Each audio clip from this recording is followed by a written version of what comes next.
Hello students, welcome to syllabus in a snap. मेरा नाम श्रुति रामबिया है और मैं आज आप लोगों को ग्रेड 7 एनसीईआरटी सीबीएसई मैथ्स का चैप्टर 3 डेटा हैंडलिंग के सारे एनसीईआरटी के क्वेश्चंस सॉल्व करवाने वाली हूँ। लेकिन हम लोग एनसीईआरटी की एक्सरसाइज सॉल्व करना स्टार्ट करें उससे पहले मेरे नए व्यूअर्स के लिए एक छोटी सी अनाउंसमेंट है। हम लोग सीबीएसई मैथ्स ग्रेड 7 की सीरीज़ 3 सब सीरीज़ में डिवाइड करने वाले हैं। पहली सब सीरीज़ होगी एक्सप्लेनेशन सीरीज़, यानी कि उस सीरीज़ में हम लोग हर चैप्टर का फुल एक्सप्लेनेशन देखेंगे। सेकेंड सब सीरीज़ है एक्सरसाइज सीरीज़, यानी कि ये वाली सीरीज़। एक्सरसाइज सीरीज़ में हम लोग हर चैप्टर के एनसीईआरटी की सारी एक्सरसाइज साथ में सॉल्व करेंगे। और थर्ड एक स्पेशल सीरीज़ है जो एग्ज़ाम के टाइम पे रिलीज़ होगी, quick revision series. Quick revision series के हेल्प से आप लोग एग्ज़ाम के टाइम पे जो भी चैप्टर आपको रिवाइज़ करना हो उसका आप एक फास्ट रिकैप कर सकते हो। और अगर आप लोगों ने चैप्टर 3 डेटा हैंडलिंग का एक्सप्लेनेशन वीडियो नहीं देखा है तो आप उसकी लिंक आई बटन या डिस्क्रिप्शन से चेक कर सकते हैं। और इस वीडियो के डिस्क्रिप्शन में टाइम स्टैम्प्स इंक्लूडेड है, तो अगर आपको कोई भी पर्टिकुलर एक्सरसाइज देखनी है तो वो देख सकते हैं। अब हम लोग एक्सरसाइज 3.1 का क्वेश्चन नंबर 1 देखते हैं। हमारा क्वेश्चन नंबर 1 है organise the following marks in a class assessment in a tabular form. यानी कि यहाँ पे जो ये नंबर है ये क्या है, ये मार्क्स है जो बच्चों को मिले हैं एक क्लास असेसमेंट में। यानी कि एक टीचर ने क्लास असेसमेंट क्लास टेस्ट लिया और उसमें जो बच्चों को जो मार्क्स मिले हैं वो यहाँ पे लिखे गए हैं। अभी इनको हमें एक टैब्यूलर फॉर्म में लिखना है। तो कभी भी हमको मार्क्स, रन, स्कोर या ऐसी कोई भी चीज़ टैब्यूलर फॉर्म में लिखने को कही जाए तो हमें सबसे पहले तो उसे 3 कॉलम में लिखना होता है।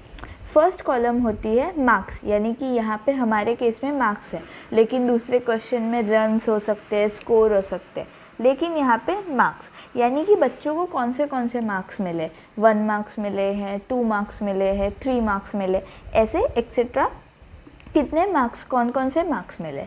फिर फ्रीक्वेंसी इन रोमन नंबर, यानी कि बच्चों को कितने बच्चों को वो मार्क्स मिले। फॉर एग्जांपल 5 मार्क्स, तो कितने बच्चों को 5 मार्क्स मिले हैं वो हमें रोमन नंबर के फॉर्म में लिखना है। और फिर कितने बच्चों को 5 मार्क्स मिले हैं वो हमें टैली मार्क्स के फॉर्म में लिखना है। तो हम लोग स्टार्ट करते हैं 1 मार्क्स से, तो 1 यहाँ पे लिखेंगे मार्क्स में।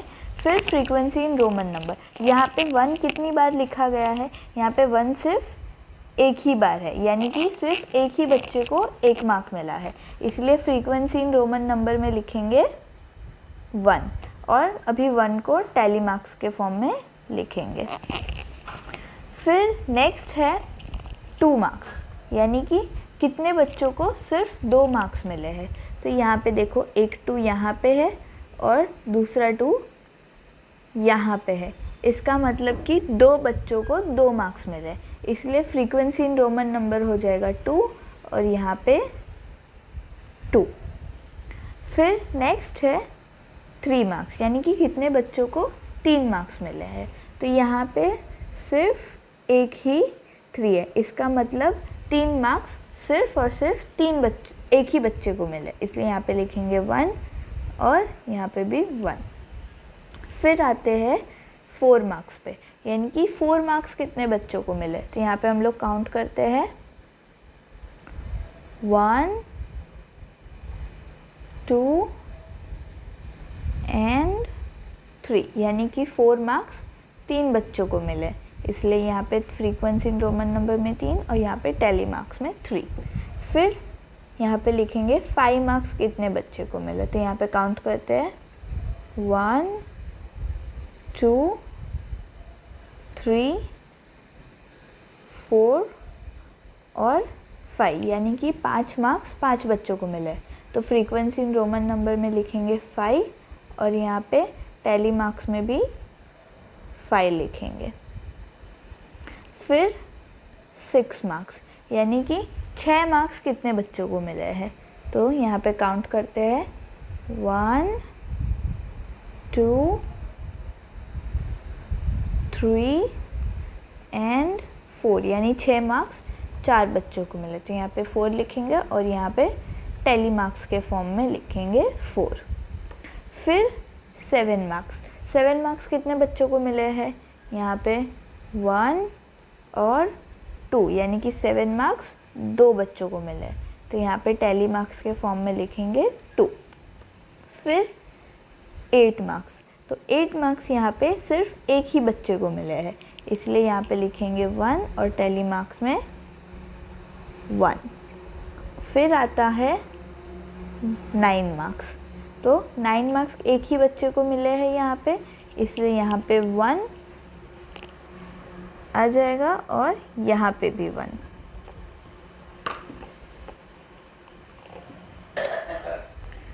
अब हम लोग इस क्वेश्चन के दूसरे सब क्वेश्चंस देखेंगे।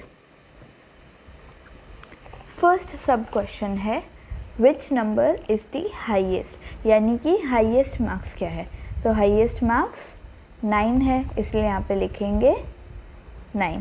फिर है which number is the lowest, यानी कि लोवेस्ट मार्क्स क्या है। तो लोवेस्ट मार्क्स क्या है? लोवेस्ट मार्क्स 1 है, इसलिए यहाँ पे लिखेंगे 1। फिर पूछा गया है what is range of the data, यानी कि डेटा का रेंज क्या है। तो सबसे पहले हम लोग यहाँ पे रेंज की फॉर्मूला लिखेंगे। रेंज इज इक्वल टू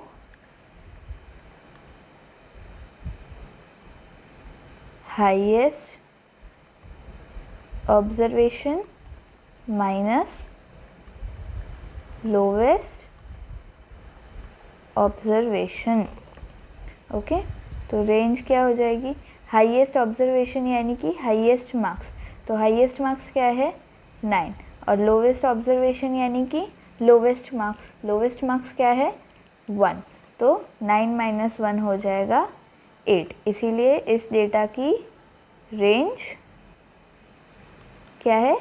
8 है। ओके, अब इस क्वेश्चन 1 का फोर्थ सब क्वेश्चन देखते हैं। फोर्थ सब क्वेश्चन है फाइंड दी अरिथमेटिक मीन, यानी कि इसका हमें मीन फाइंड करना है। तो कभी भी हम लोगों को अगर कुछ फाइंड करना हो और उसकी फॉर्मूला से फाइंड करना है तो हमें सबसे पहले लिखनी पड़ती है फॉर्मूला। अगर हम फॉर्मूला नहीं लिखते तो हमारे आधे या 1 मार्क्स कट हो जाते हैं। तो यहाँ पे मैं सबसे पहले फॉर्मूला लिखूँगी। Arithmetic mean is equal to sum of observations divided by number of observations।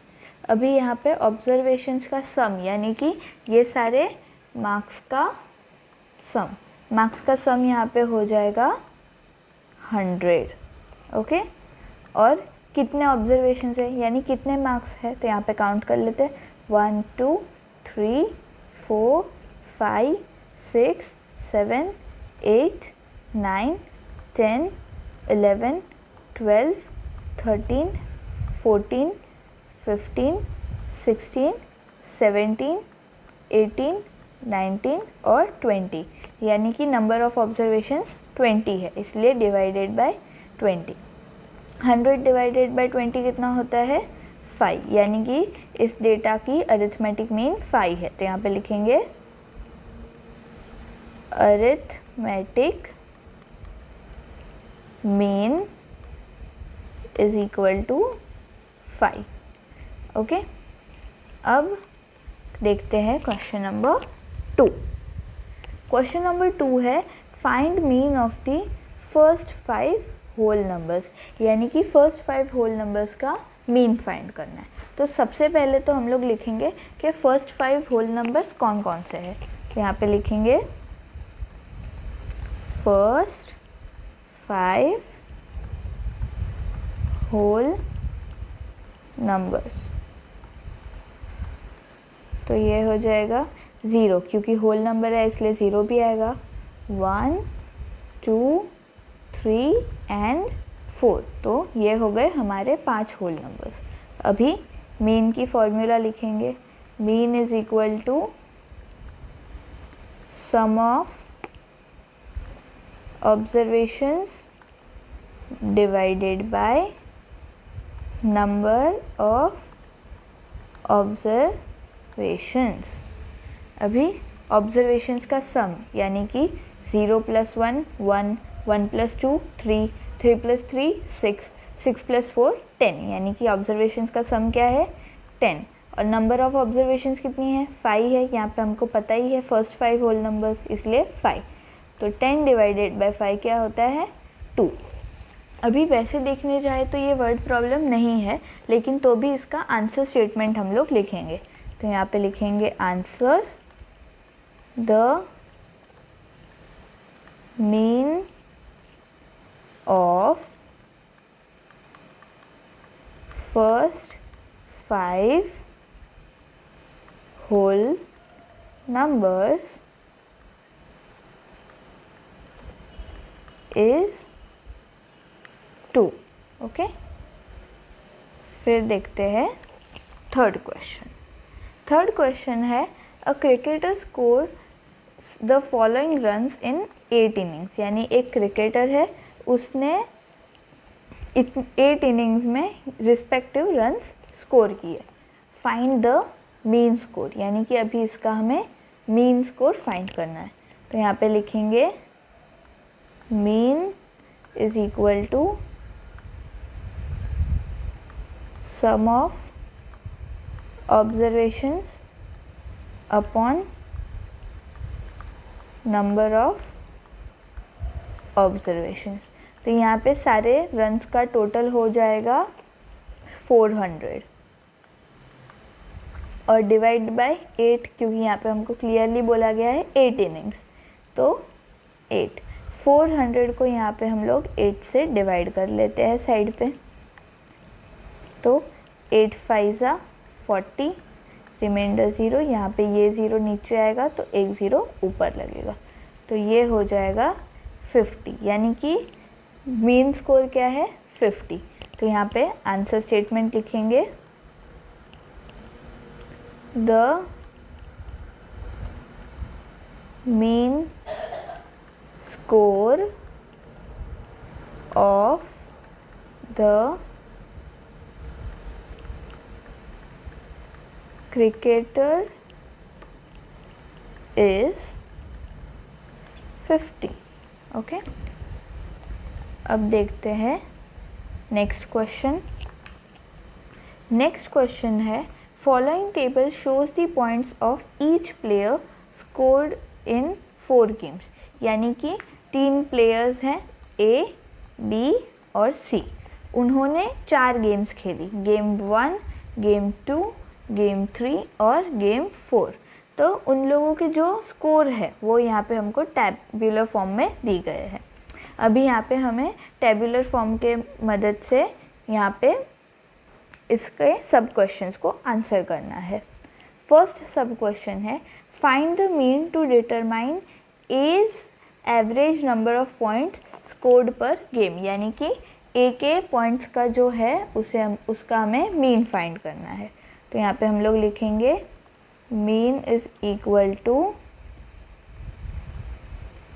Some of observations divide by number of observations. Sum of observations यानी कि 14 + 16 30, 30 + 10 40 और 40 + 10 50, तो 50। नंबर ऑफ ऑब्जर्वेशंस यानी कि कितनी गेम्स, तो 4। अभी हम लोग 50 को यहाँ पे 4 से डिवाइड करेंगे, तो 4 1 ज़ा 4, 1 रिमाइंडर 10, 4 2 ज़ा 8 और 20 रिमाइंडर आएगा। यहाँ पे 0 हम लोग लगाएंगे इसलिए यहाँ पे पॉइंट हो जाएगा। अभी 4 5 ज़ा 20, यानी कि 12.5।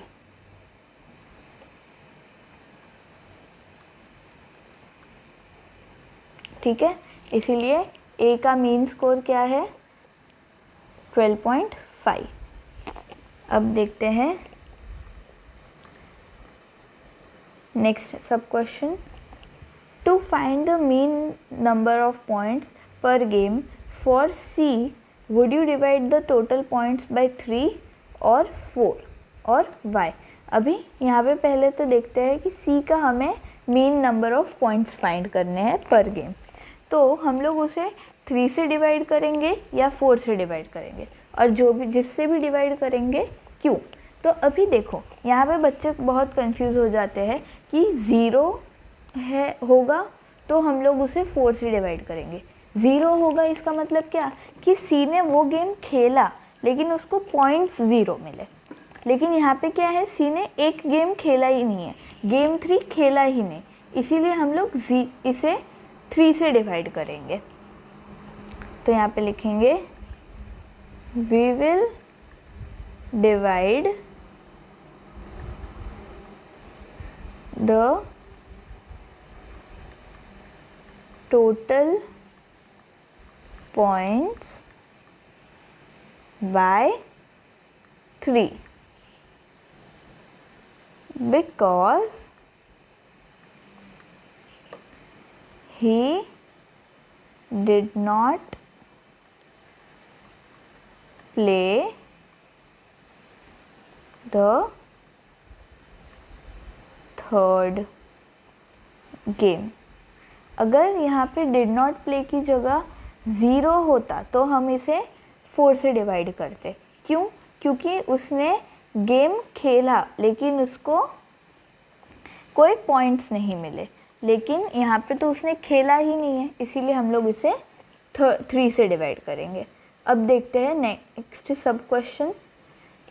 अभी है next, be played in all the 4 games, यानी कि बी जो है प्लेयर बी, उसने चारे गेम्स खेली।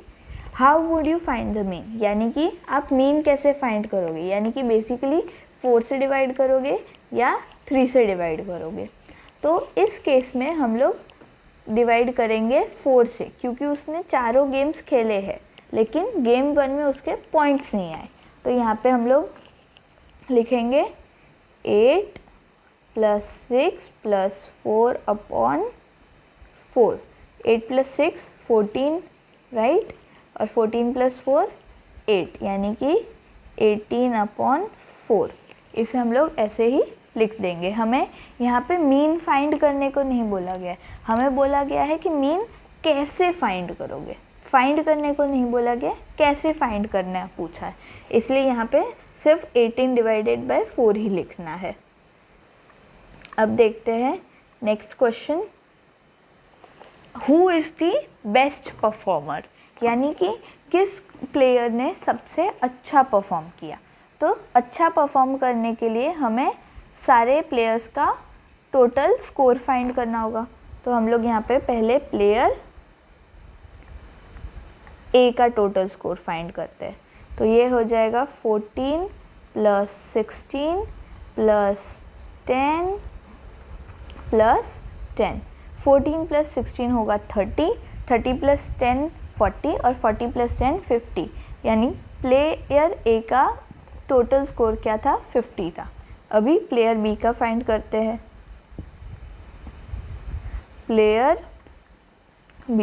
प्लेयर बी का टोटल स्कोर कितना है, 0 + 8 + 6 + 4। 0 + 8 8, 8 + 6 14 और 14 + 4 18, यानी कि प्लेयर बी का टोटल स्कोर है 18। अभी प्लेयर सी का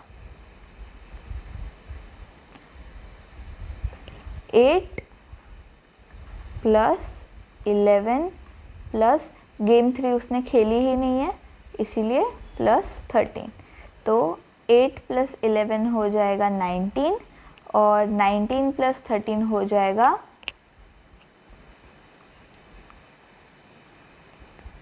32। अभी हमको यहाँ पे सारे प्लेयर्स के टोटल स्कोर मिल गए हैं। तो यहाँ पे हमें दिख ही रहा है कि प्लेयर ए का total score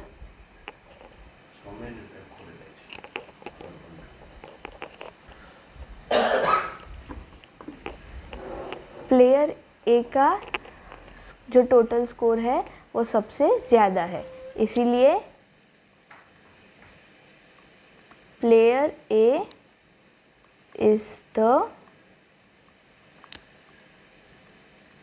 best performer.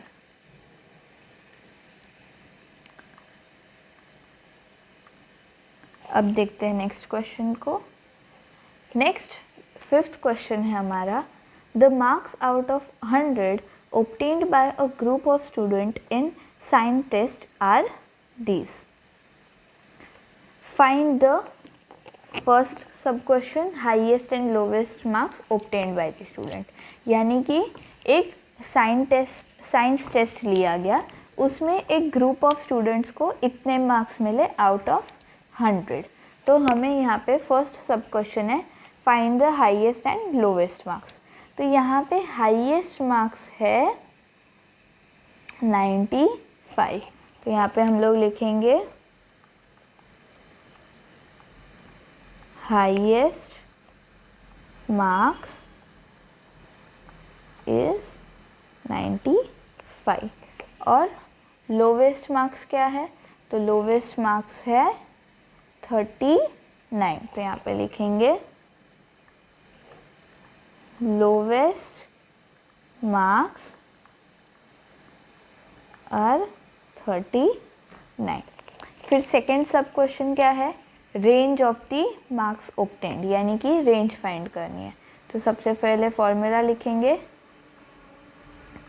Range equal to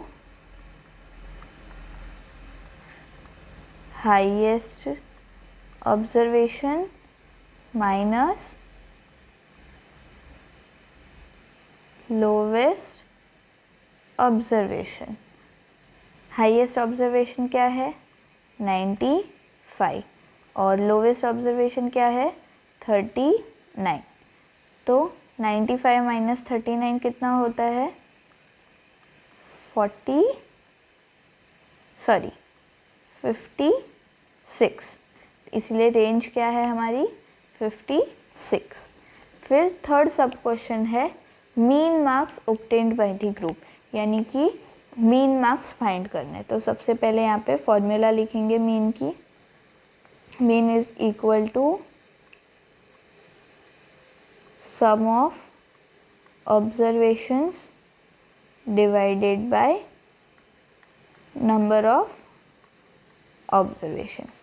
तो ये सारे मार्क्स का टोटल करने जाएंगे तो हमें मिलेगा 730 और नंबर ऑफ ऑब्जर्वेशंस कितने हैं 1 2 3 4 5 6 7 8 9 और 10, यानी कि 10 ऑब्जर्वेशंस है। इसीलिए 730 डिवाइडेड बाय 10, 730 डिवाइडेड बाय 10 हो जाएगा 73। इसीलिए mean marks obtained by the group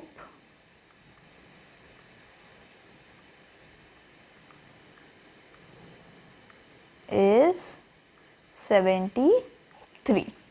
okay, अब नेक्स्ट क्वेश्चन सॉल्व करते हैं। हमारा नेक्स्ट क्वेश्चन है, the enrolment in a school during 6 consecutive years was follows। यानी कि एक स्कूल में जो एनरोलमेंट है, यानी कि स्टूडेंट का एनरोलमेंट जो होता है स्कूल में 6 consecutive years में, यहाँ पे हमको दिया गया है।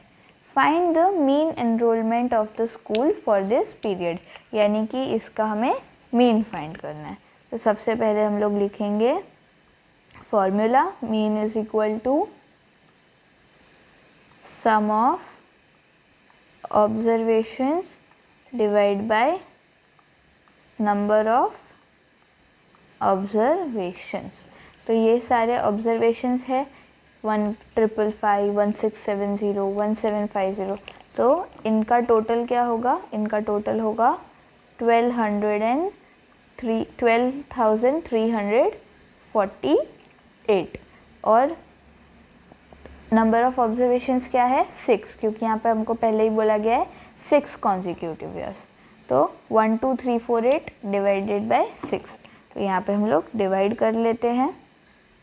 12348 डिवाइडेड बाय 6, 6 2 ज़ा 12, 0, 3 नीचे आएगा, यहाँ पे 0 लगाएंगे इसीलिए 4 भी नीचे आ जाएगा, 6 5 ज़ा 30, रिमाइंडर 4, 8 नीचे आएगा 48, 6 8 ज़ा 48,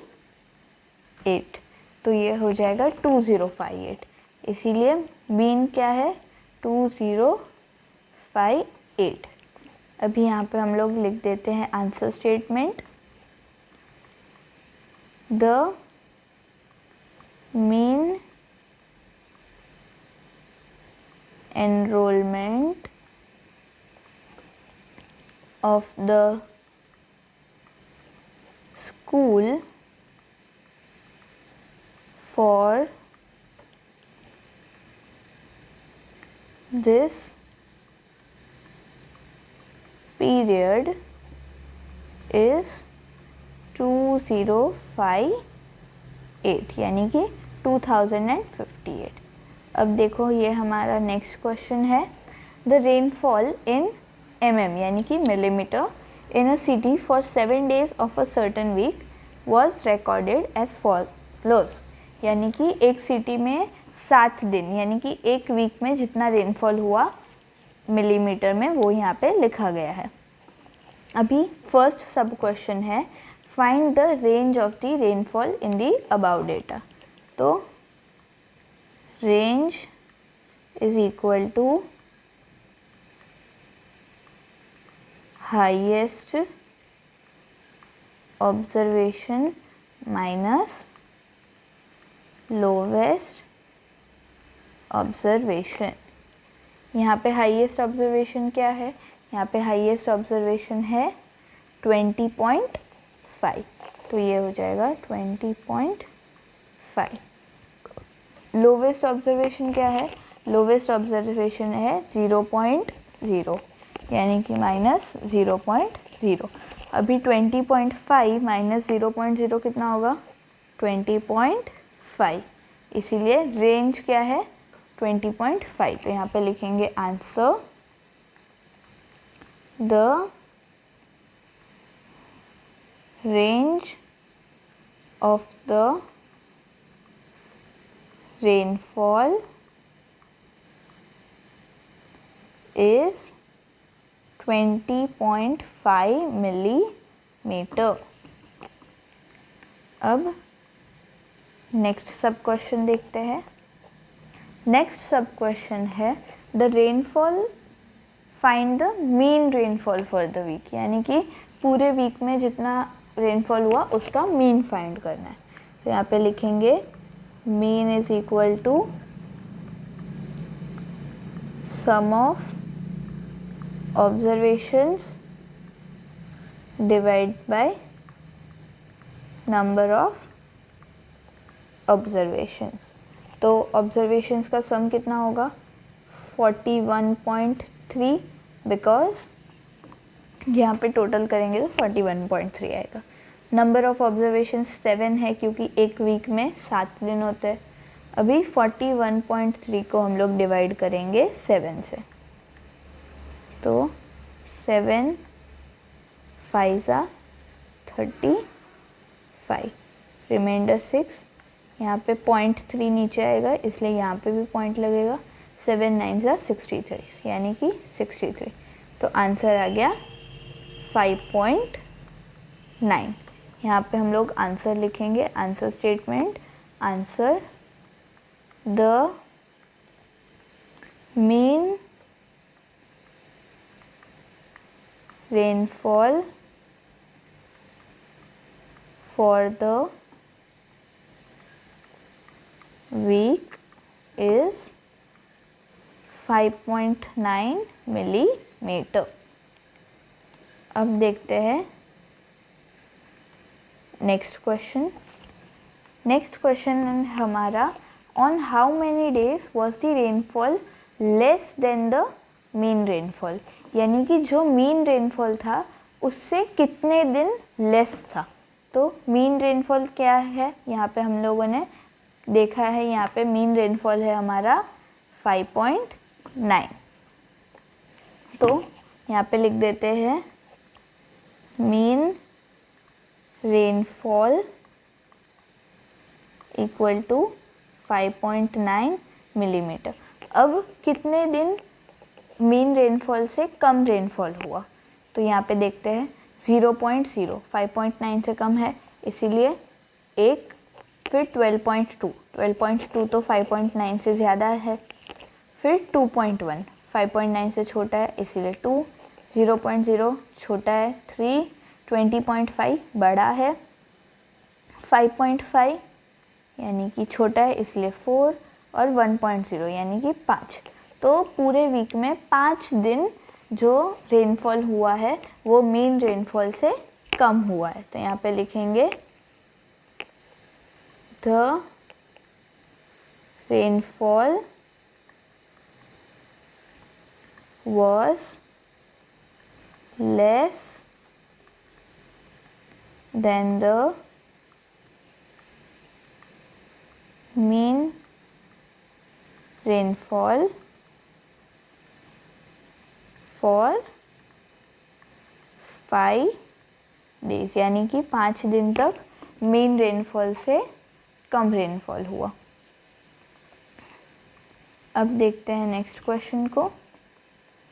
अब हमारा नेक्स्ट क्वेश्चन है the heights of 10 girls were measured in centimetre and the results are as follows, यानी कि 10 लड़कियों की हाइट मेजर की थी और ये अब सब क्वेश्चंस को हम सॉल्व करेंगे। यहाँ पे पूछेंगे what is the height of the tallest girl, यानी कि टॉलेस्ट गर्ल की हाइट क्या है। तो यहाँ पे सबसे लंबी लड़की की हाइट है 151 सेंटीमीटर, इसीलिए यहाँ पे लिखेंगे 151 centimetre. Next what is the height of the shortest girl, यानी कि सबसे शॉर्टेस्ट गर्ल की हाइट क्या है। तो सबसे शॉर्टेस्ट गर्ल की हाइट है 128 सेंटीमीटर, तो यहाँ पे लिख देंगे 128 सेंटीमीटर। अब पूछा गया है what is the range of the data, तो same range is equal to highest observation minus lowest observation. Highest observation क्या है 151 सेंटीमीटर, लोवेस्ट ऑब्जर्वेशन क्या है 128 सेंटीमीटर। तो 151 सेंटीमीटर माइनस 128 सेंटीमीटर हो जाएगा 23 सेंटीमीटर, यानी कि इस डेटा की रेंज क्या है 23। अब देखते हैं next question, what is the mean height of the girls. तो यहाँ पे गर्ल्स की मीन हाइट फाइंड करनी है, तो यहाँ पे लिखेंगे mean is equal to sum of observations divided by number of observations.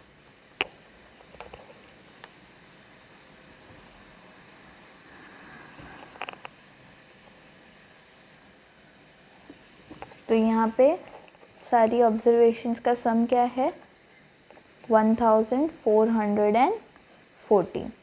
Number of observations कितने यहाँ पे काउंट कर लेते हैं 1 2 3 4 5 6 7 8 9 और 10, यानी कि नंबर ऑफ ऑब्जर्वेशंस है 10।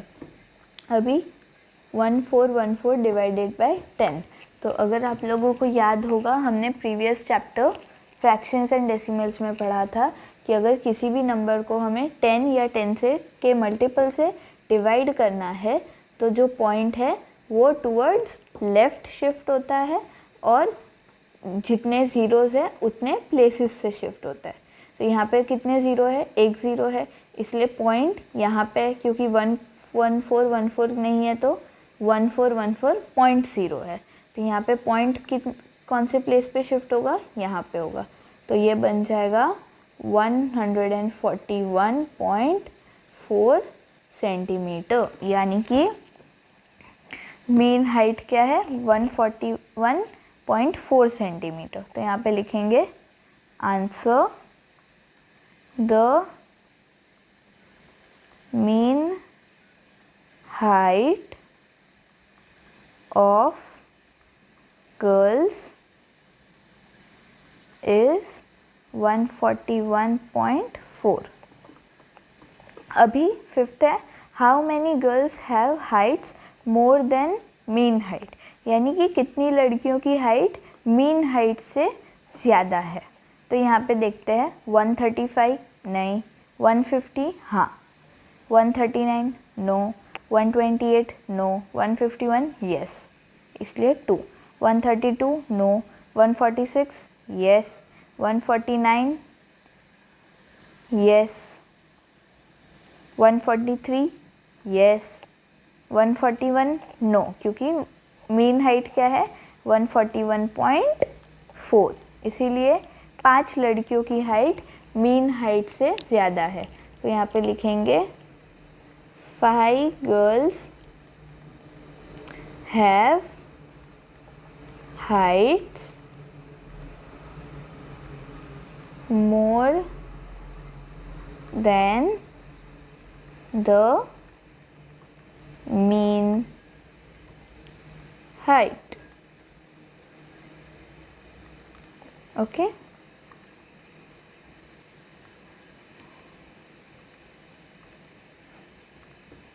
अब हम लोग बढ़ते हैं एक्सरसाइज 3.2 पे। एक्सरसाइज 3.2 का क्वेश्चन 1 है, the scores in mathematics test out of 25 of 15 students is as follows. Okay, यानी कि एक मैथमेटिक्स टेस्ट लिया, 25 मार्क्स में से 15 स्टूडेंट्स को ये मार्क्स आए हैं। अभी इसका हमें मोड और मीडियन फाइंड करना है। तो मोड और मीडियन फाइंड करने के लिए हमें सबसे पहले डेटा को लिख देना है असेंडिंग या डिसेंडिंग फॉर्म में। तो मैं इसे असेंडिंग फॉर्म में लिखना चालू करती हूँ।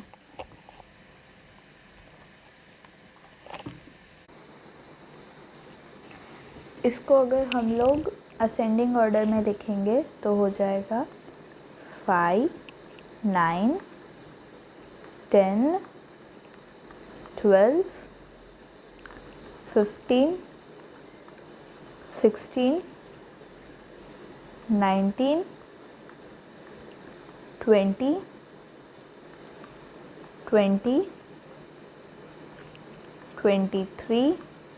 24, 25 एंड 25।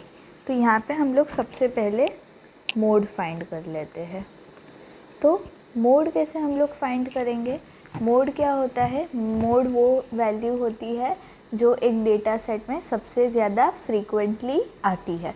तो यहाँ पे देखो, एक है 20 2 टाइम आया, और 25 भी यहाँ पे है जो 2 टाइम आया, यानी कि इस डेटा का 2 मोड है, एक है 20 और एक है 25, इसलिए लिखेंगे 20 एंड 25।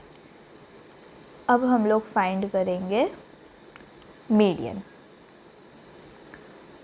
तो सबसे पहले मीडियन की फॉर्मूला लिखेंगे, n+1/2th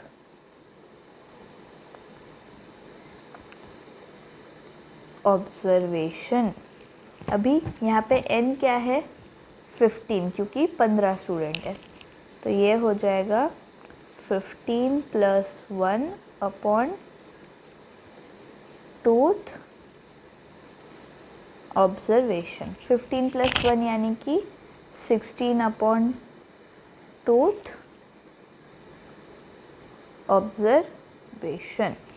16/2 यानी कि 8th ऑब्जर्वेशन।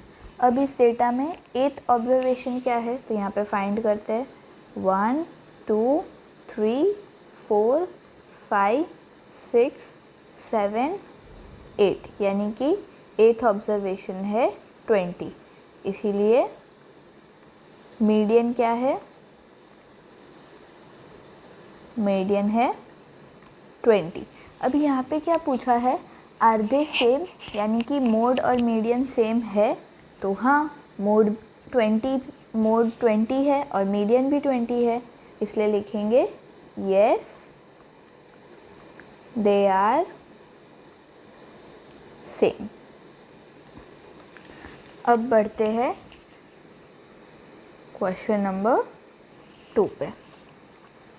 क्वेश्चन नंबर 2 है the run scored in a cricket match by 11 players are as follows, यानी कि एक क्रिकेट मैच में 11 प्लेयर्स ने जो रन स्कोर किए वो यहाँ पे हमको दिए गए हैं। Find the mean, mode and median of this data, यानी कि इसका मीन, मोड और मीडियन फाइंड करना है। तो सबसे पहले मैं इसको अरेंज कर दूँगी असेंडिंग ऑर्डर में। तो असेंडिंग ऑर्डर में अरेंज करेंगे तो ये होगा 6, 8, 10, 10, 15, 15, 15, 50, 80, 100 और 120। ओके, तो यहाँ पे सबसे पहले हम लोग मोड फाइंड कर लेते हैं। तो मोड क्या है, यहाँ पे हमारा मोड है 15, क्योंकि वो सबसे ज़्यादा फ्रीक्वेंटली आ रहा है, 3 बार आ रहा है, इसीलिए मोड हो गया 15। अब नेक्स्ट फाइंड करते हैं मीडियन। तो मीडियन की फॉर्मूला लिखेंगे, median is equal to n+1 upon टूथ ऑब्जर्वेशन। यहाँ पे n क्या है, n है 11, यानी कि नंबर ऑफ ऑब्जर्वेशंस। तो ये हो जाएगा 11+1 अपॉन टूथ ऑब्जर्वेशन। तो 11+1 होगा 12 और 12 अपॉन 2 यानी कि 6th observation.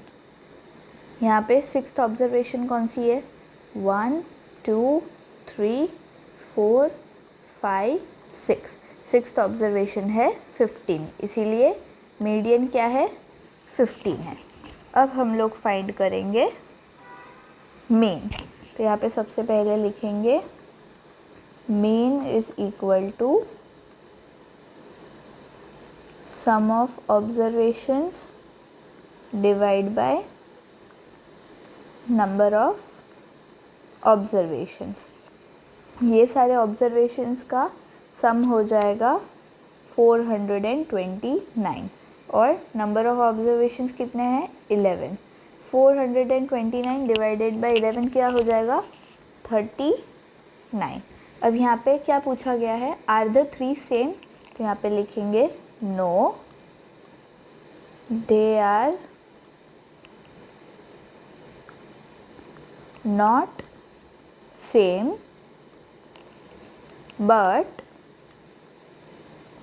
mode and median are same, यानी कि मोड, मीडियन और मीन सेम नहीं है, लेकिन मोड और मीडियन सेम है। अब हम लोग सॉल्व करते हैं नेक्स्ट क्वेश्चन। नेक्स्ट क्वेश्चन है the weight in kg of 15 students of a class are this, यानी कि एक क्लास में 15 स्टूडेंट्स का जो वेट है वो यहाँ पे हमें दिया गया है।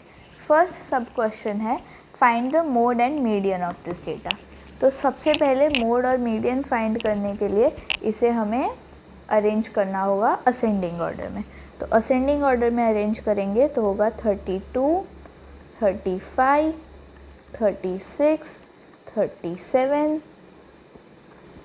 38, 38, 38, 40, 42, 43, 43, 43, 45, 47 और 50।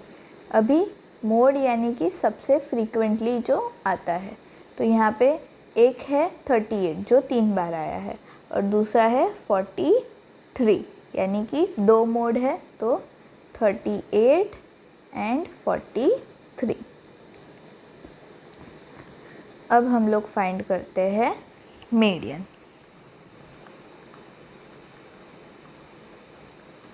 Median is equal to n+1 upon टूथ ऑब्जर्वेशन। तो n कितना है 15, 15 + 1 16, 16 डिवाइड बाई 2 8th ऑब्जर्वेशन है हमारा मीडियन। तो 8th ऑब्जर्वेशन कौन सा है, हम लोग देखते हैं 1 2 3 4 5 6 7 8, यानी कि 8th ऑब्जर्वेशन है हमारा 40, इसीलिए मीडियन क्या है, मीडियन है 40। अभी सेकंड क्वेश्चन हमें पूछा गया है is there more than 1 mode. तो यहाँ पे लिखेंगे yes there are 2 modes, they are 38 and 43, यानी कि 2 मोड्स है 38 और 43। अब देखते हैं नेक्स्ट क्वेश्चन। नेक्स्ट क्वेश्चन है find the mode and median of this data. इस डेटा का मोड और मीडियन फाइंड करना है। तो वापस इसे हम लोग अरेंज कर देंगे असेंडिंग ऑर्डर में। तो ये होगा 12 12 13 13 14 14 14 16 और 19। तो यहाँ पे मोड क्या हो जाएगा, मोड है हमारा 14, क्योंकि वो सबसे ज़्यादा बार आया है, इसलिए मोड हो गया 14। अभी मीडियन फाइंड करेंगे। Median is equal to n+1 upon टूथ ऑब्जर्वेशन। n क्या है, यहाँ पे काउंट करते हैं 1 2 3 4 5 6 7 8 9, यानी कि नंबर ऑफ ऑब्जर्वेशन है 9। 9+1 अपॉन टूथ ऑब्जर्वेशन, तो ये हो जाएगा 9+1 10 और 10 अपॉन 2 5th ऑब्जर्वेशन। तो 5th ऑब्जर्वेशन क्या है 1 2 3 4 5, यानी कि 14 5th ऑब्जर्वेशन है, इसीलिए मीडियन 14 है। यहाँ पे लिख देते हैं मीडियन इज इक्वल टू 14। अब सॉल्व करते हैं नेक्स्ट क्वेश्चन को। नेक्स्ट क्वेश्चन है tell whether the statement is true और फॉल्स, यानी कि ये बताना है कि स्टेटमेंट ट्रू है या फॉल्स है। फर्स्ट स्टेटमेंट है the mode is always one of the numbers in a data, यानी कि जो मोड होता है वो हमेशा कोई एक नंबर होता है डेटा में से, राइट। क्योंकि अगर वो नंबर डेटा में से नहीं है तो कहाँ से होगा, मोड यानी कि सबसे ज़्यादा फ्रीक्वेंट वाला, इसलिए यहाँ पे लिखेंगे ट्रू। फिर सेकेंड है the mean is one of the numbers in a data. अभी ज़रूरी नहीं है कि जो डेटा का मीन हो वो number one of the numbers यानी कि डेटा में से ही कोई एक नंबर हो। हम लोग डिवाइड करने पे हमें कुछ भी आंसर मिल सकता है, ज़रूरी नहीं है कि वो हमारे कोई एक ऑब्जर्वेशन हो, इसलिए यहाँ पे लिखेंगे फॉल्स। फिर आएगा the median is always one of the numbers in a data, बराबर है। अगर मीडियन हम लोग कैसे फाइंड करते हैं, हम कोई एक पर्टिकुलर ऑब्जर्वेशन फाइंड करते हैं n+1 अपॉन टूथ ऑब्जर्वेशन, तो अगर वो ऑब्जर्वेशन ही नहीं है तो हमारी मीडियन कहाँ से आएगी, इसीलिए मीडियन भी वो डेटा में से एक नंबर ही होता है, इसीलिए ये भी ट्रू। अभी the data this has mean 9, यानी कि इस डेटा की मीन 9 है, तो हमें खुद पहले इसका मीन फाइंड करना पड़ेगा और फिर चेक करेंगे। तो यहाँ पे मैं अगर यहाँ पे ट्रू और फॉल्स है तो एग्ज़ाम में आपको दिखाना नहीं पड़ता है ट्रू और फॉल्स के लिए, इसीलिए मैं यहाँ पे कैजुअली कर रही हूँ, यहाँ पे मैं फॉर्मूला नहीं लिखूँगी। तो इसका सम हो जाएगा 64 और नंबर ऑफ़ ऑब्जर्वेशंस कितने हैं 1 2 3 4 5 6 7 8, तो 8। 64 डिवाइडेड बाय 8 कितना होता है 8, और यहाँ पे मीन क्या दिया गया है 9, और यहाँ पे मीन क्या हमको मिला 8, इसीलिए ये स्टेटमेंट गलत है, तो यहाँ पे लिखेंगे फॉल्स। अब हम लोग बढ़ते हैं एक्सरसाइज 3.3 की तरफ। एक्सरसाइज 3.1 का फर्स्ट क्वेश्चन है use the bar graph to answer the following question, यानी कि इस बार ग्राफ को हमें यूज़ करके ये सारे क्वेश्चंस आंसर करने हैं। तो सबसे पहला क्वेश्चन है which is the most popular pet, यानी कि सबसे पॉपुलर पेट कौन सा है। तो यहाँ पे हम लोग बार ग्राफ देखेंगे तो हमें पता चलेगा कि कैट जो है वो सबसे पॉपुलर है, इसलिए यहाँ पे लिख देंगे कैट्स। अभी नेक्स्ट क्वेश्चन है how many students have dog as a pet, यानी कि कितने बच्चों के पास डॉग है एक पेट तरीके। तो डॉग्स का नंबर क्या है 8 है, इसीलिए यहाँ पे लिखेंगे 8 students have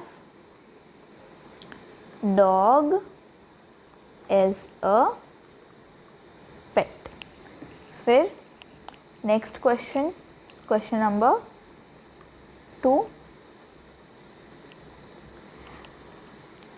read the bar graph which shows the number of books sold by a bookstore during 5 consecutive years and answer the following, यानी कि यहाँ पे जो बार ग्राफ दिया गया है उसकी हेल्प से ये बार ग्राफ पहले तो क्या बताता है, ये बार ग्राफ हमें बताता है कि एक बुक स्टोर में 5 साल से कितनी बुक्स सेल की गई है, उसका ये बार ग्राफ है। तो इसको हमें इसकी मदद से हमें ये सारे क्वेश्चंस को आंसर करना है। सबसे पहला क्वेश्चन है how many books were sold in 1989, 1990 और 1992। तो यहाँ पे हम लोग देखते हैं पहले 1989। तो 1989 देखो 200 का इतने में आ रहा है, तो ये कितना होगा, ये हो जाएगा 175 बुक्स, क्योंकि ये 3/4 पार्ट है, तो ये हो जाएगा 1989। यहाँ पे लिखेंगे अप्रॉक्स 175 बुक्स। अगर आप अप्रॉक्स नहीं लिखते हो तो शायद आपके मार्क्स कट हो सकते हैं, ओके। इसीलिए अगर हम लोग 100% श्योर नहीं है तो हमें लिख देना है अप्रॉक्स, ओके। फिर 1990, अभी 1990 यहाँ पे आ रहा है, तो 1990 की भी कितनी बुक्स आ रही है 475 बुक्स, तो यहाँ पे लिखेंगे अप्रॉक्स 475 बुक्स। फिर आता है 1992, तो 1992 यहाँ पे कहीं पे आता है देखो, इसीलिए लिखेंगे 1992 की अप्रॉक्स कितनी बुक्स है 225 बुक्स, क्योंकि वो 200 के ऊपर 1/4 पार्ट है, ओके। अब देखते हैं in which year were about 475 books sold. तो यहाँ पे ऊपर ही हमने लिखा है कि 1990 में अप्रॉक्स 475 बुक्स सेल की गई थी, इसलिए लिखेंगे 475 बुक्स, कौन सा ईयर है 1990। फिर अबाउट 225 बुक्स, यानी कि 225 बुक्स कौन से ईयर में सेल की गई है, तो यहाँ पे हमने क्वेश्चन 1 में ही लिखा है कि अप्रॉक्स 225 बुक्स 1992 में सेल की थी, इसलिए 1992। अब देखिए नेक्स्ट क्वेश्चन है in which years were fewer than 250 books sold. 250 यानी कि ऑलमोस्ट यहाँ पे, राइट। तो 250 बुक्स से कितने कौन से ईयर में 250 बुक्स से कम बुक्स सेल की गई है। तो यहाँ पे हम लोग एक लाइन खींच लेते हैं। तो यहाँ पे 1989 और 1992 में 250 बुक्स से कम बुक्स सेल की गई है, इसलिए यहाँ पे लिखेंगे 1989 एंड 1992। फिर सेकेंड क्वेश्चन है can you explain how you would estimate the number of books इन 1989। यानी कि यहाँ पे पूछा है कि अगर हम लोगों को 1989 बुक्स में कितनी बुक्स सेल की गई है उसका एस्टिमेट लगाना है, तो हम लोग कैसे लगाएंगे। तो यहाँ पे देखो, यहाँ पे सबसे पहले तो हमें स्केल दिया गया है। Scale is 1 unit is equal to 100 books, यानी ये जो एक पूरा यूनिट है वो 100 बुक्स के बराबर है। तो 1989 कितना है, 1989 एक तो यूनिट ये रहा, ये एक यूनिट, और ये दूसरा कितना यूनिट है, 3/4 यूनिट। तो ये हो जाएगा 1 होल 3/4 यूनिट बराबर। अभी 1 unit is equal to 100 books, तो 1 whole 3/4 unit is equal to how much. तो क्रॉस मल्टीप्लिकेशन करेंगे तो हो जाएगा 1 होल 3/4 इंटू 100। तो हम लोग मल्टीप्लाई करेंगे, तो इससे पहले इम्प्रॉपर फ्रैक्शन में कन्वर्ट करके मल्टीप्लाई करेंगे। तो ये हो जाएगा 7/4 इंटू 100। अभी 100 को हम लोग कैंसिल आउट कर सकते हैं, तो हो जाएगा 25। तो 7 इंटू 25 हो गया 175 बुक्स। तो इस तरीके से हम लोग एस्टिमेट करेंगे कि 1989 में कितने बुक्स सेल हुई है। अब देखते हैं क्वेश्चन नंबर 3। अब हमारा थर्ड क्वेश्चन है number of children in 6 different classes are given below, represent the data on a bar graph. यानी कि 6 different class 5th 6th 7th 8th 9th और 10th में 6 बच्चों जो पढ़ रहे हैं उनका नंबर दिया गया है। इसे हमें एक बार ग्राफ में बताना है। तो यहाँ पे पहले से मैंने एक बार ग्राफ ड्रॉ करके रखा है, लेकिन मैं आपको एक बार समझाती हूँ कि बार ग्राफ ड्रॉ करना कैसे होता है। तो बार ग्राफ ड्रॉ करने के लिए सबसे पहले हमें एक स्केल चूज़ करनी होती है। तो मैंने यहाँ पे एक स्केल चूज़ की है। Scale is 1 unit is equal to 10 students. तो हमें सबसे पहले तो एक स्केल को कैसे चूज़ करना है, तो हमें स्केल को चूज़ करना है ऑब्जर्वेशंस को देख के। यहाँ पे मैंने देखा 135, 120, 95, 100, 90 और 80, ये सारे स्केल ऑब्जर्वेशन है। तो यहाँ पे अगर मैं एक यूनिट को 10 स्टूडेंट्स के बराबर लूँगी तो मैं इसे ईजीली रिप्रेजेंट कर सकती हूँ, राइट। इसीलिए मैंने यहाँ पे स्केल ले लिया 1 unit is equal to 10 students. उसके बाद अभी मैं ड्रॉ करती जाऊँगी। फॉर एग्ज़ाम्पल यहाँ पे 5th क्लास है तो उसमें 135 स्टूडेंट्स है, तो मैं 140 और 130 के बीच में आधा ले लूँगी, तो ये हो गया 135। फिर नेक्स्ट है 6th में 120 स्टूडेंट्स, तो यहाँ पे 120 की एक लाइन है, तो यहाँ पे मैंने ले लिया 120 6th में। ऐसे करके हमें बार्स ड्रॉ कर देने हैं। ओके, अब हम लोग देखते हैं इसके सब क्वेश्चंस। तो फर्स्ट है how would you choose a scale. तो यहाँ पे मैं लिखूँगी we will choose scale on the basis of observations. यानी कि ऑब्जर्वेशंस कैसी है उसके बेसिस पे हम लोग एक स्केल चूज़ करेंगे। अब बी है answer the following question. First है which class has maximum number of children, यानी कि कौन से क्लास में मैक्सिमम नंबर ऑफ़ चिल्ड्रन है। तो यहाँ पे हम लोग देख सकते हैं कि 5th क्लास में सबसे ज़्यादा स्टूडेंट है। तो यहाँ पे लिखेंगे maximum students are in 5th class. और दूसरा पूछा गया है एंड द मिनिमम, यानी कि मिनिमम स्टूडेंट्स कौन से क्लास में। तो यहाँ पे देख सकते हैं कि 10th क्लास में जो है मिनिमम स्टूडेंट्स है सिर्फ 80 है। तो यहाँ पे लिखेंगे minimum students are in 10th class. Okay, अब सेकेंड क्वेश्चन है find the ratio of students in class 6 to the ratio of students of class 8, यानी कि क्लास 6 और क्लास 8 के स्टूडेंट्स का रेशियो लिखना है।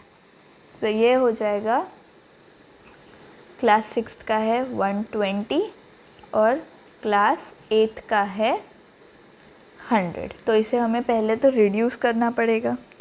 तो रिड्यूस करने के लिए 120 अपॉन 100, 120 को मैं लिख सकती हूँ 20 इंटू 6 और 100 को लिख सकती हूँ 20 इंटू 5।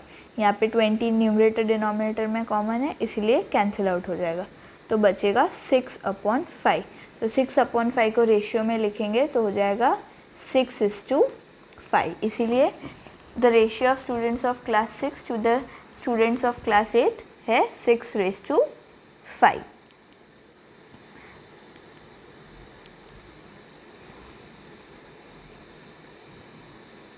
अब देखते हैं question number 4।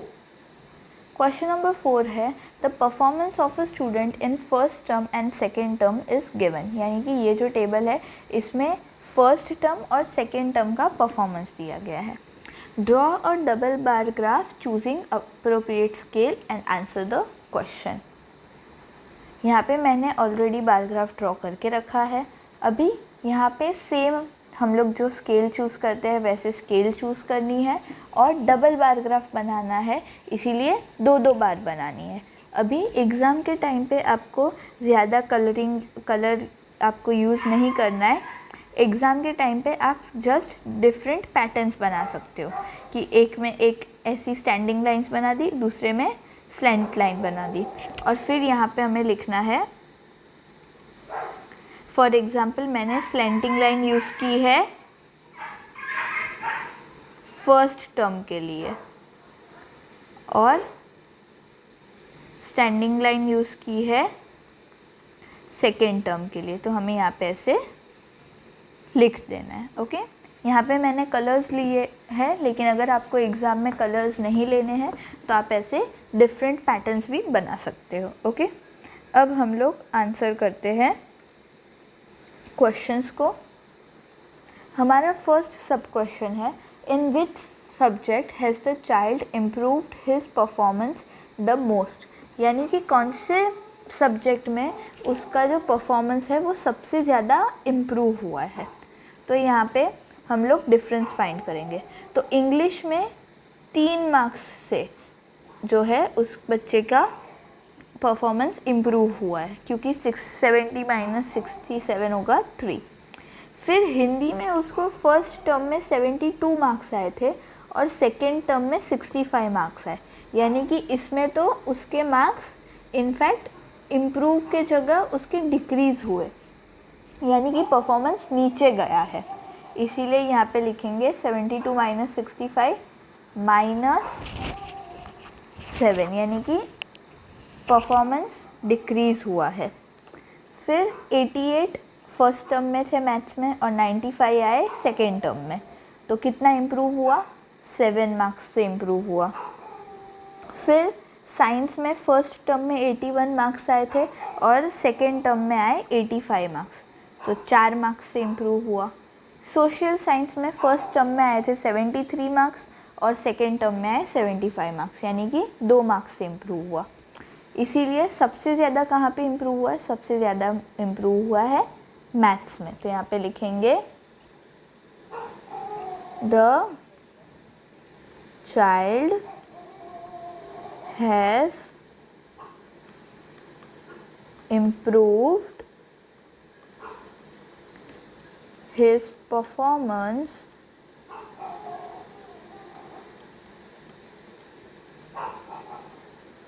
the most in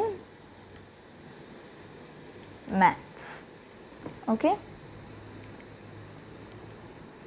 अब नेक्स्ट क्वेश्चन को आंसर करते हैं।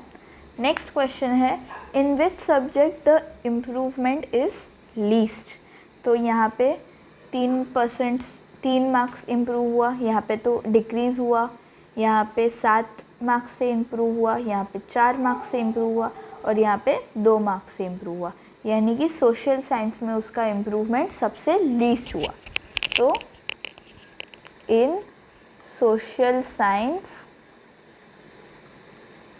द इम्प्रूवमेंट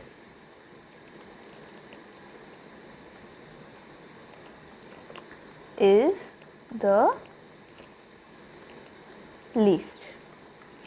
फिर पूछा गया है has the performance gone down in any subject. हाँ, हिंदी वाले सब्जेक्ट में उसका परफॉर्मेंस नीचे गया है, इसलिए यहाँ पे लिखेंगे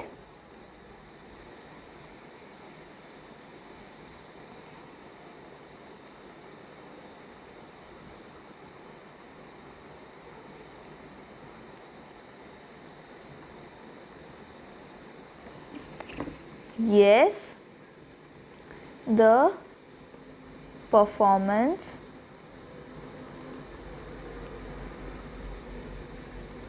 has gone down in Hindi. Okay, Hindi में उसका परफॉर्मेंस नीचे गया है। अब हम लोग नेक्स्ट क्वेश्चन सॉल्व करते हैं, क्वेश्चन नंबर 5। क्वेश्चन नंबर 5 है draw a bar graph choosing an appropriate scale, what do you infer from the bar graph. यानी कि सबसे पहले तो ये क्या डेटा है? तो ये डेटा एक सर्वे ऑफ अ कॉलोनी, यानी कि एक कॉलोनी का सर्वे है। तो यहाँ पे देखे है कि favourite sports cricket, basketball, swimming, hockey और एथलेटिक्स। अभी कॉलोनी में से कितने लोग उसे देखते हैं और कितने लोग उसमें पार्टिसिपेट करते हैं, उसके हमें नंबर्स दिए गए हैं। अभी इसका हमें एक डबल बार ग्राफ बताना है और हमें देखना है कि इस बार ग्राफ से हम लोग क्या क्या समझ सकते हैं। तो यहाँ पे ये मैंने बार ग्राफ ड्रॉ करके रखा है सेम प्रोसेस से जो हम लोग पहले यूज़ कर रहे हैं। अभी हम लोग इस बार ग्राफ से क्या समझ में आ रहा है? तो हमको एक चीज़ समझ में आ रहा है कि हर स्पोर्ट्स में या हर गेम में जो वॉचिंग है वो सबसे ज़्यादा है, भले ना थोड़ा कम ही हो, लेकिन वॉचिंग पार्टिसिपेटिंग से ज़्यादा है। तो यहाँ पे लिखेंगे we can infer from the bar graph that watching is more preferred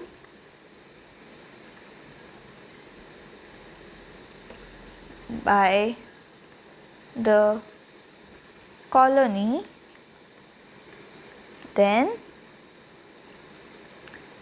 participating। यानी कि कॉलोनी के जो लोग हैं उनको देखना ज़्यादा पसंद है पार्टिसिपेट करने से। नेक्स्ट सब क्वेश्चन को आंसर करते हैं। Which sport is most popular, यानी कि देखने के बेसिस पे भी और पार्टिसिपेट करने के बेसिस पे भी कौन सा स्पोर्ट सबसे पॉपुलर है। तो यहाँ पे हम लोग देख सकते हैं कि क्रिकेट सबसे ज़्यादा पॉपुलर है, उसको 1240 लोग देखते हैं। और 620 लोग उसमें पार्टिसिपेट करते हैं, इसलिए यहाँ पे लिखेंगे क्रिकेट इज़ मोस्ट पॉपुलर। फिर next question, which is more preferred watching और पार्टिसिपेटिंग इन फूड्स। तो यहाँ पे हम लोगों ने बार ग्राफ में ही देखा था कि वॉचिंग को ज़्यादा प्रेफर करते हैं पार्टिसिपेट करने से, इसीलिए यहाँ पे लिखेंगे from the bar graph we can conclude that watching is more preferred than participating।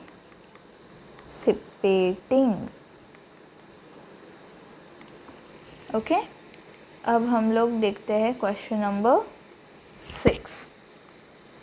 Question number 6 का फर्स्ट है, following table represents the minimum and maximum temperature of various cities, plot a double bar graph using the data and answer the following. यानी कि ये जो data है वो किसका है, वो सिटीज़ का है जिनका मिनिमम और मैक्सिमम टेम्परेचर हमें दिया गया है। इसके बेसिस पे हमें डबल बार ग्राफ ड्रॉ करना है और क्वेश्चंस को आंसर करना है। तो सबसे पहले यहाँ पे मैंने ऑलरेडी एक डबल बार ग्राफ ड्रॉ करके रखा है, तो सेम प्रोसेस से ड्रॉ करेंगे। सबसे पहले हम लोग एक स्केल चूज़ करेंगे। स्केल कौन से बेसिस पे चूज़ करेंगे, स्केल हम लोग चूज़ करेंगे ऑब्जर्वेशंस के बेसिस पे।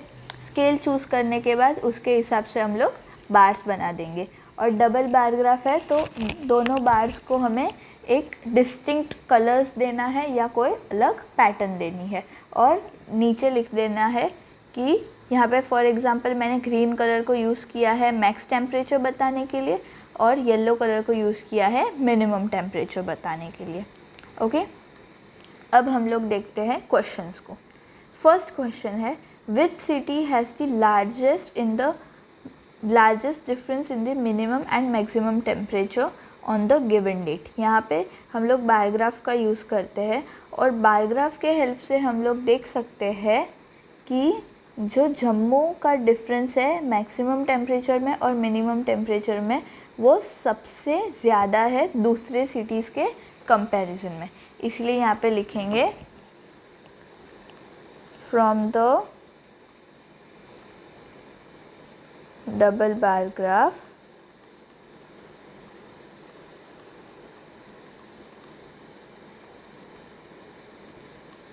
we can say that Jammu has the largest difference in the minimum and maximum temperature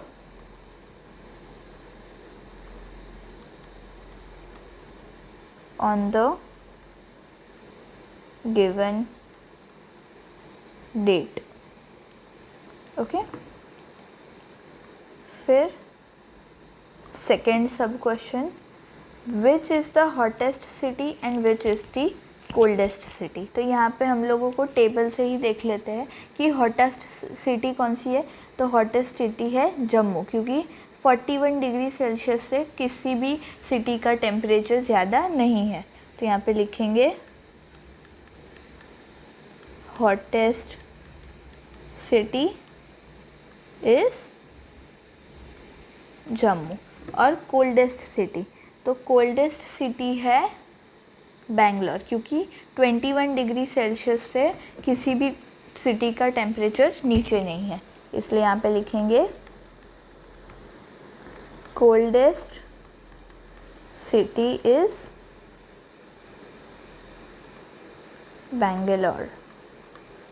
okay, अब हम लोग सॉल्व करते हैं third sub question. Third sub question है name the two cities where the maximum temperature of one was less than minimum temperature of the other.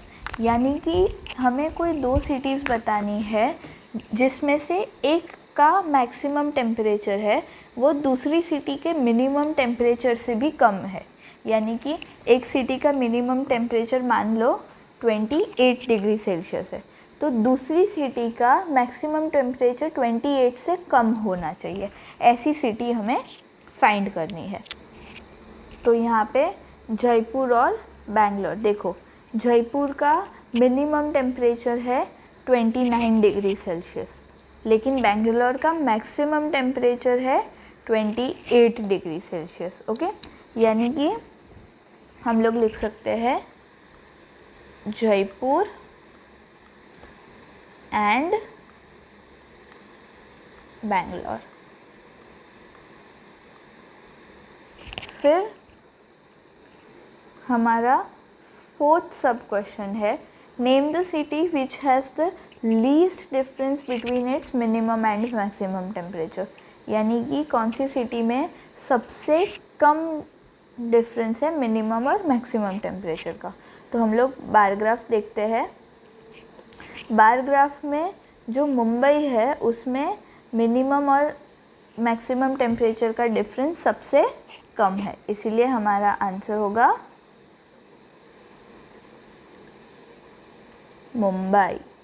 Okay, तो हमारी chapter 3 की exercise सारी ख़त्म हो चुकी है। आई होप कि आपको सारी एक्सरसाइज समझ में आई हो, आपको मेरा एक्सप्लेनेशन और वीडियो अच्छा लगा हो। अगर वीडियो अच्छा लगा है तो प्लीज़ लाइक करना, शेयर करना, कमेंट लिखना और मेरी चैनल को सब्सक्राइब करना। तो चलिए, बाय बाय।